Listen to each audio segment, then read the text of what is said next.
என்னடா மச்சான் வயிறுல ரொம்ப சோகமா இருக்கு என்னடா? தினேஷ, இந்த உலகத்துல யாரு நம்புறதுன்னே தெரியலடா. எல்லாருமே தேவைக்கோசம் மட்டும் தானே வராங்க.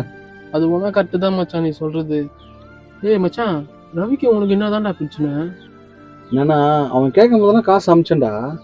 திருப்பி கேட்டேன் என்கிட்ட சண்டைக்கு வரான்டா. குஷ்டு சண்டை போடுறான். வீடு பூந்து விட்டு வந்துறான்.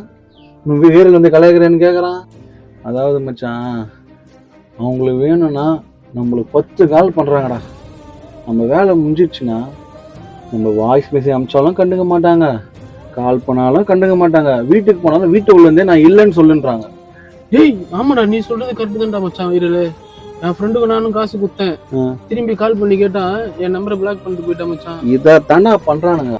டேய் வயிறுல காசுலாம் தயவு செய்து யாருக்கும் கொடுக்காரா. இப்ப யார் எப்படின்னு நம்மளுக்கு தெரிய மாட்டேங்கிறா மச்சான். புரிஞ்சா சரி.